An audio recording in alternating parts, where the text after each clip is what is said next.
Hello and welcome to the Discover Dayton podcast, the show that's all about the Gem City's past, present, and future. My name is Arch Grieve and I'm your host. And today I'm excited to talk to local artist and designer Yetunde Rodriguez.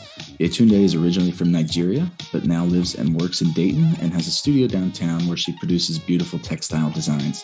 She's also responsible for much of the amazing artwork that you see at the Gem City Market. So join me as I talk with her and learn more about her and her art.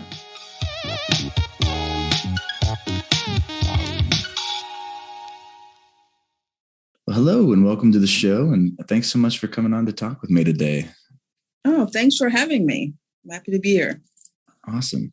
Well, so before we get into your artwork, I'd love to learn more about where you grew up in Nigeria and how you came to settle in Dayton. So could you maybe start off and tell us a little bit about that?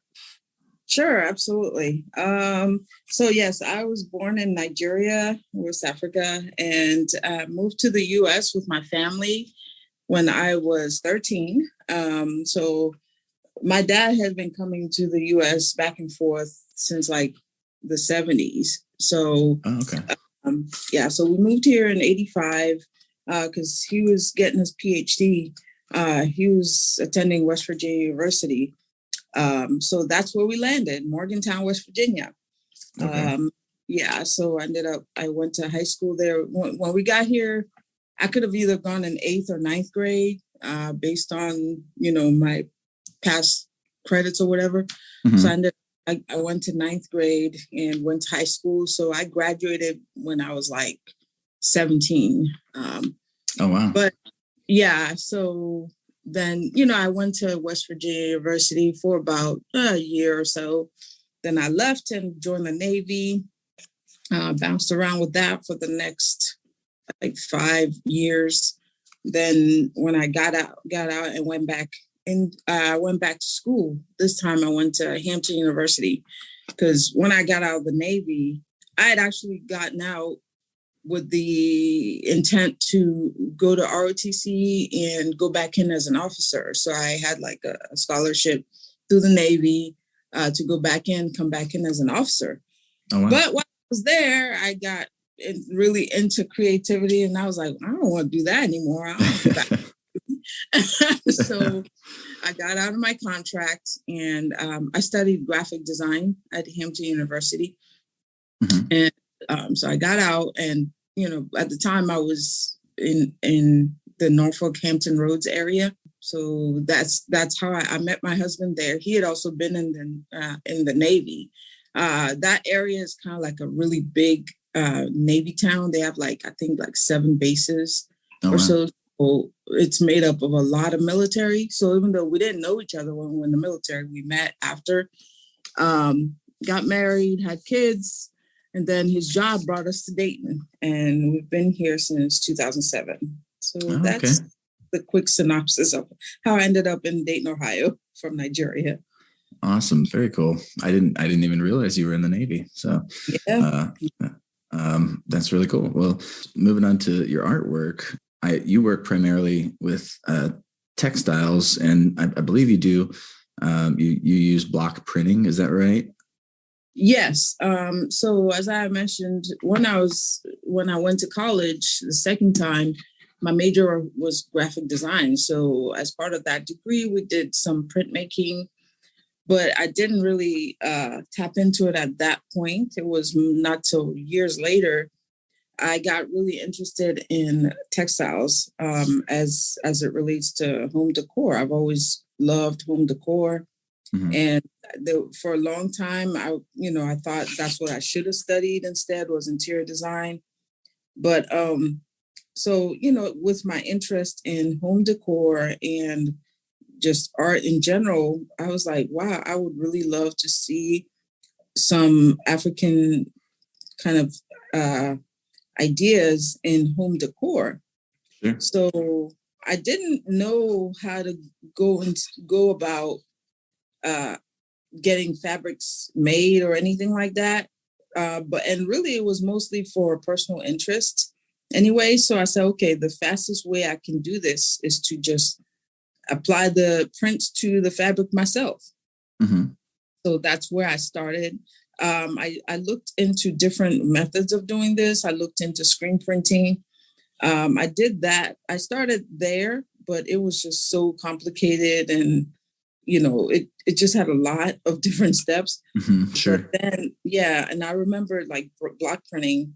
I was like, oh, this is actually great. It's very simple, low tech. It's a quick way to get your idea out there.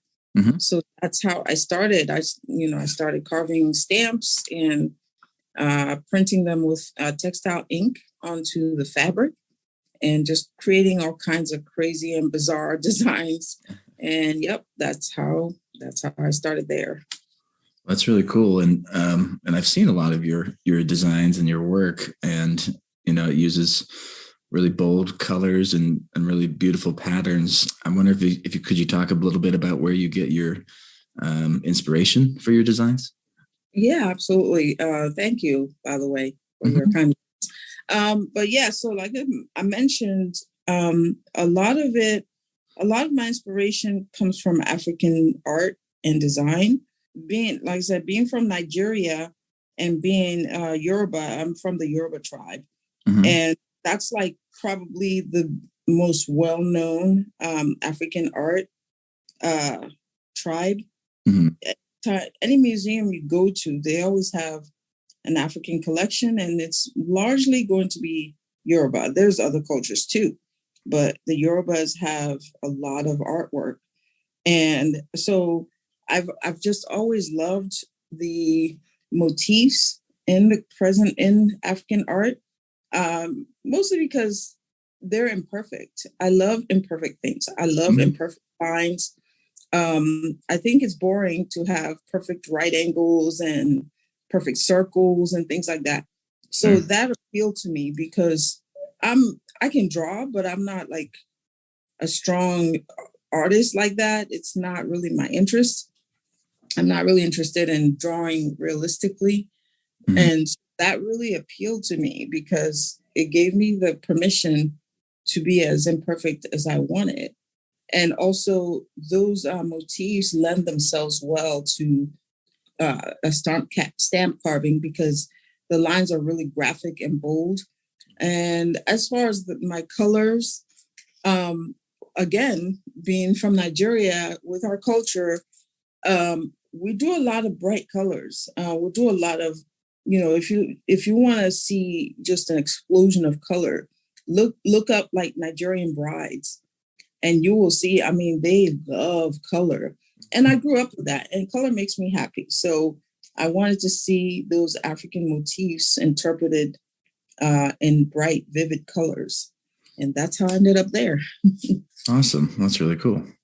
Well, and I've browsed your website quite a bit, and you seem to have everything from wall hooks to like fabric plant pot covers. So what are some of the other types of products that you make? So I started off, like I said, in the home decor kind of space. So I started off making things like pillows and tea towels and napkins. And I even got into like shower curtains. I did curtains for a while. Oh, cool. But I wasn't hand printing those. Like I partnered with companies that will produce for you and just get it made because I like to print, but not for production. So I had a lot of different things and it got a little bit unwieldy. So I'm just now in the process of tapering back some of my offerings and just to focus on what I love, which is the art part of it. Nice. Well, in looking at your blog, it sounds like you get a lot of requests for custom work as well. So do you still do custom work, first of all? And what are some examples of custom projects that people ask you about? Yes, I love custom work because it allows me to do things that I didn't even think about doing. So some of the custom things I've done murals. So I had a coffee shop out of Cincinnati that wanted a design on their wall, like a selfie wall. So I presented them one of my designs, and I was able to mock it up and blow it up so they could see what it looked like on the wall. I've done a couple of that. I did that for, believe it or not, an actuary company here in Dayton. Got a mural in their offices with their company colors on the wall. So that's one. Of course, I did Gem City Market, which was not so much a custom job, but more consulting and licensing of my art. So my art is on the building. As you drive down the street, you can't miss those beautiful yellow and orange diamonds on the building. Right. So that's probably my biggest project to date. We worked on that for about 2 years. Well, actually longer than that. It went on for a while. I've also done custom work for just people who love my patterns, but didn't really know how to introduce it into their home. So I came up with like a collection of, say, a pillow, a wall hanging, napkins, things like that. And, I would present them with a package. They told me what they wanted and what kind of look they were going for. Mm-hmm. And I came up with a package for that. An Airbnb has some of my work here in Dayton, has some of my work in their properties that they lease out to people. Just custom printing. Somebody needs a piece of fabric for their mantle or like their altar or something. Mm-hmm. I do that. So I've done those kind of things, and I do enjoy doing that, but I'm learning to not do everything. Sure. If it's something totally outside of my comfort zone, I'm just going to say no, but I am open to custom work. Yes. Well, that's really cool. Well, I'd like to ask a little bit more about the Gem City Market, because that is such a cool, community project. And I'm just curious what that process was like working on it. And maybe if you could kind of describe a little bit more about, what people will see there, or what you've done that people would see there, when they pull up. So that, like I said, that was probably my biggest project to date. And I was just so honored to be asked. The architect that designed the building, Matt Sauer, he brought me on and said, hey, I would like to have some of your aesthetic on the building. So I was like, sure. So I worked with him and the other supporting architects on there.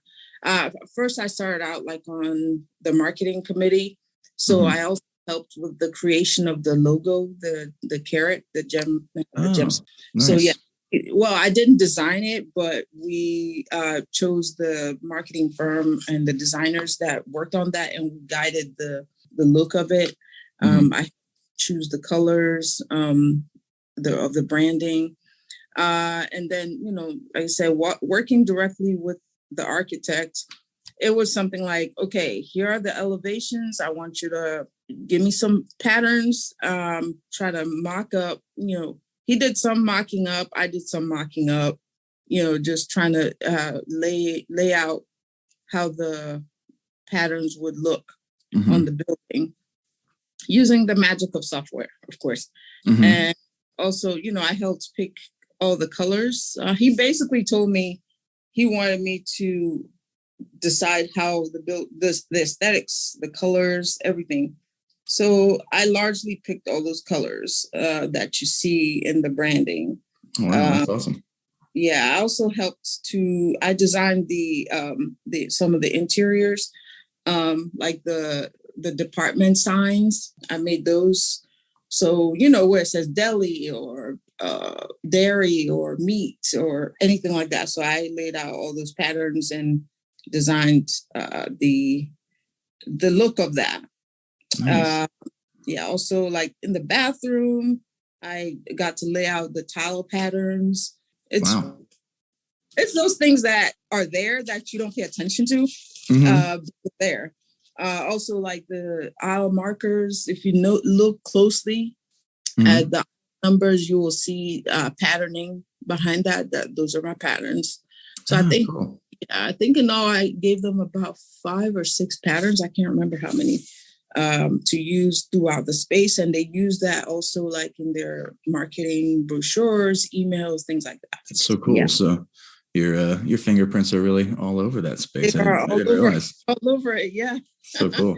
Well, another local thing that you took part in, I know, was an art residency through the Dayton Metro Library. So can you tell people about that, what it was like, and what came out of that experience? Oh, wow. You have done your homework. I try. Yeah, very nice. So this was pre-pandemic. It was probably, the last big thing before the pandemic.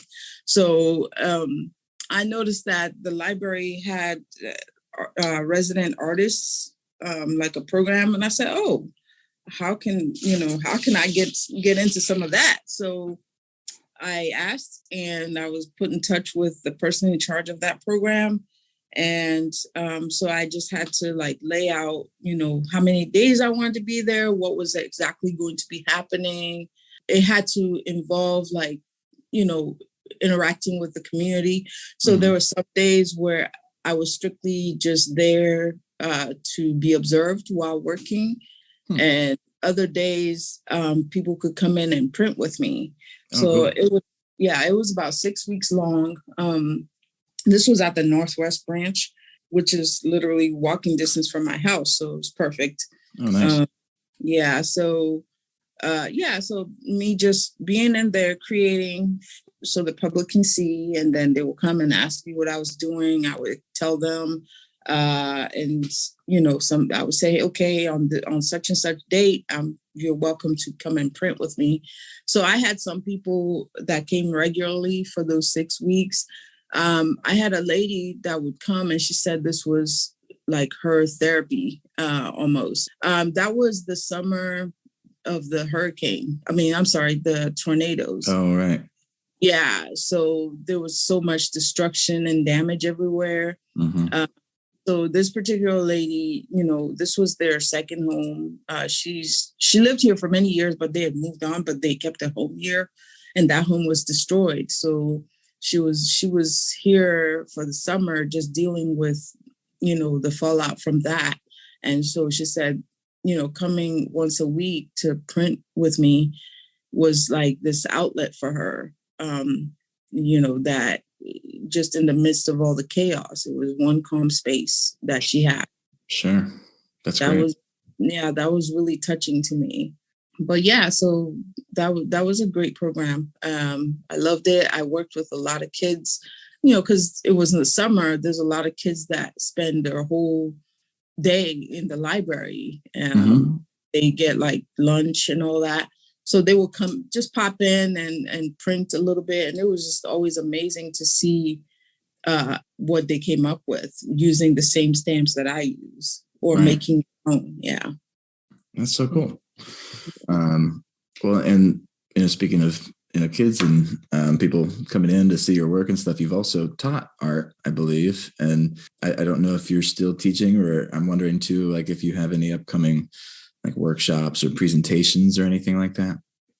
I do teach. I taught in the school system for about a year. That whole setup wasn't really for me.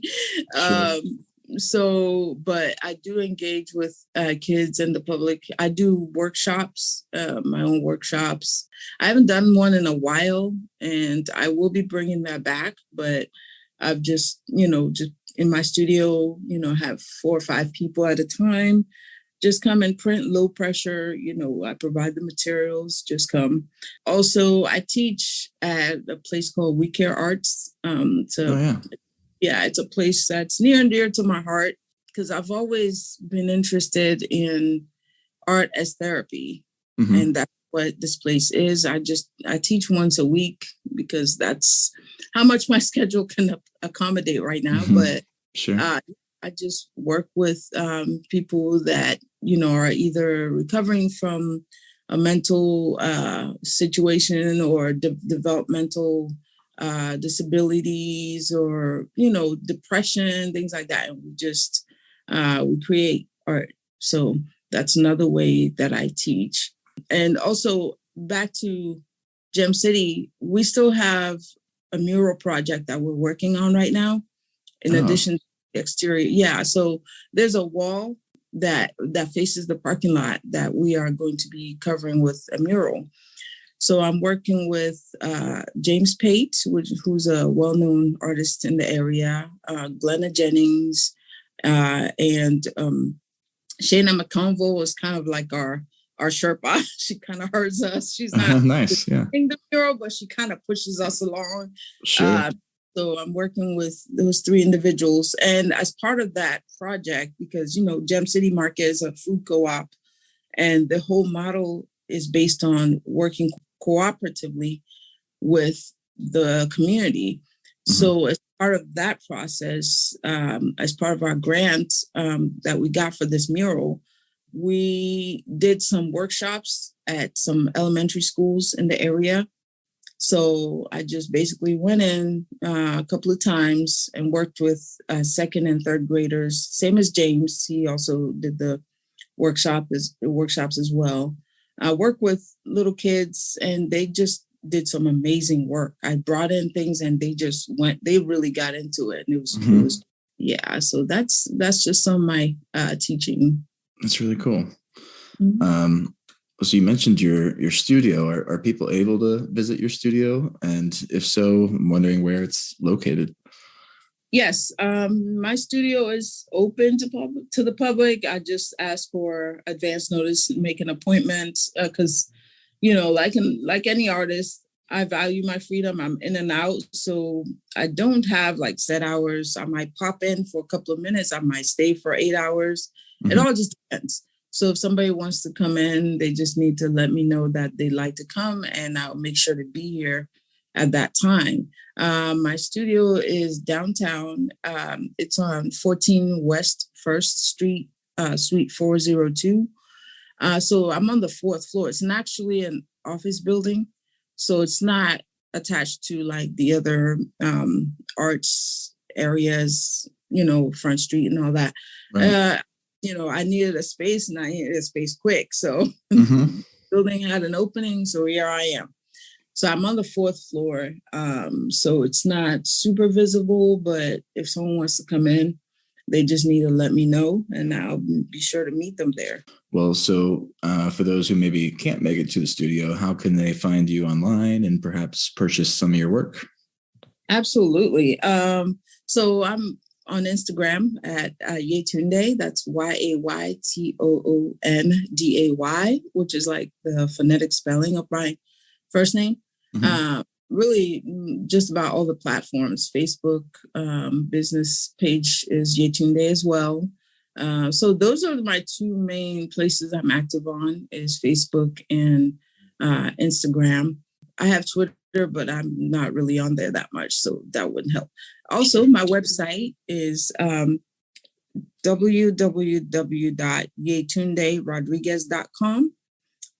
Or you can also type in yetunde.com. That'll also take you there. So both names lead to the same site. Awesome. Yep. And you can shop on the site as well. Perfect. Well, I just want to thank you so much for talking with me. I really appreciate it. And I love your work, both the stuff in your shop and the public stuff that you've done as well. So thanks so much for that and for coming on the show. Oh, thank you so much for having me. It was really fun talking with you. You asked some good questions. I got me talking. And awesome. That's great. Yeah. Appreciate it. Thanks again. All right. Thanks. Thank you. All right. Well, that was my interview with Yetunde Rodriguez, and it was great talking with her and learning more about her and her work. Like she said, you can visit her in person or check out her work online. I will be sure to put where you can find her in the show notes, so do check those out as well. Also, if you're enjoying the show, then I wanted to let you know that there's now Discover Dayton Podcast merch. Check out the merch link on the website at discoverdaytonpodcast.com. Thanks for listening, and stay funky, Dayton.